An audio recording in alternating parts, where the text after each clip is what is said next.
சற்று முன்பு கிடைக்கப்பெற்ற ஒரு அதிமுக்கியமான மற்றும் பரபரப்பான தகவல் ஒன்று மக்களே. காணொலியை முழுமைக்கும் பாருங்க.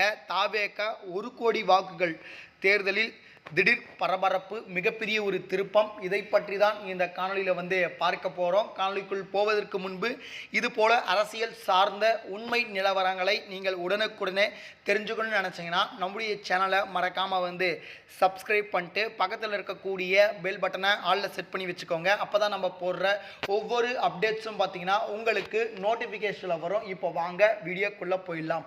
தமிழகத்தை பொறுத்த வரைக்கும் 2026க்கான சட்டமன்ற தேர்தல் முடிவடைந்திருக்கக்கூடிய சூழ்நிலை.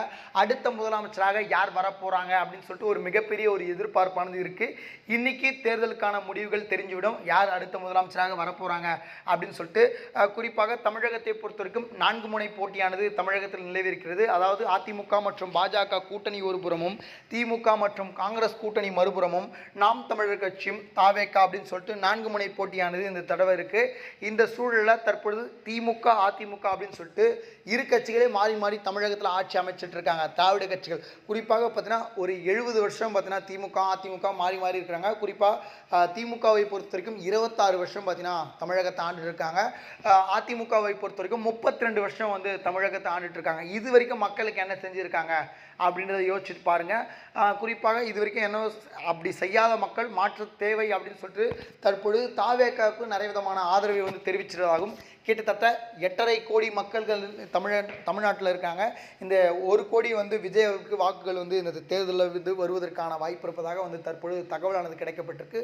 வாக்கு எண்ணிக்கை முழுமையாக நிறைவடைந்ததுடன் பார்த்தீங்கன்னா தேர்தலில் விஜய் அவர்கள் முந்துகிறாரா, இல்லை எவ்வளோ பின்னிலை வகுக்கிறாரு, இன்னும் எவ்வளவு விஜய் அவர்கள் வெற்றி பெறுவதற்கு தேவை அப்படின்னு சொல்லிட்டு அப்போ தான் தெரியும். ஏன்னா விஜய் அவர்கள் முதல் தேர்தல், விஜய் அவர்கள் பங்கேற்கக்கூடிய முதல் தேர்தல் என்பதனால பார்த்தீங்கன்னா சறுக்குகள் அவ்வளவு இருந்தாலும் விஜய் அவர்கள் அதை அவருக்கு சாதகமாக பயன்படுத்தி வரக்கூடிய அடுத்தடுத்த தேர்தலில் வெற்றி பெறுவதற்கான வாய்ப்புகளை தேடிக்கொள்ள வேண்டும்.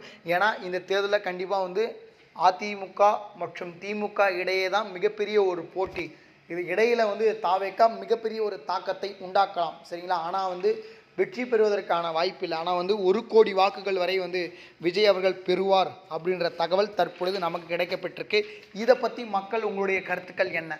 ஏன்னா நிறைய பேர் தாவேகா ஜெயிக்கணும் அப்படின்னு சொல்லிட்டு எதிர்பார்க்குறீங்க. அந்த அளவுக்கு தாவேகாவுக்கு இந்த தடவை முதல் எலெக்ஷன்லேயே அந்த அளவுக்கு ஆதரவு கிடைக்காது. அதனால் பொறுத்திருந்து பார்ப்போம் தாவேகா வெற்றி பெறுகிறதா இல்லையா அப்படின்னு சொல்லிட்டு. இது போல் சுவாரஸ்யமான அரசியல் உண்மை நிலவரங்களை நீங்கள் உடனுக்குடனே தெரிஞ்சுக்கணும்னு நினச்சிங்கன்னா நம்முடைய சேனலை மறக்காமல் சப்ஸ்கிரைப் பண்ணிட்டு பக்கத்தில் இருக்கக்கூடிய பெல் பட்டனை ஆளில் செட் பண்ணி வச்சுக்கோங்க. அப்போ தான் நம்ம போடுற ஒவ்வொரு அப்டேட்ஸும் பார்த்திங்கன்னா உங்களுக்கு நோட்டிஃபிகேஷனில் வரும். நன்றி மக்களே, அடுத்தடுத்த வீடியோவில் சந்திப்போம். அதுவரை உங்களிடம் விடைபெற்றுக் கொள்கிறேன். நன்றி, வணக்கம்.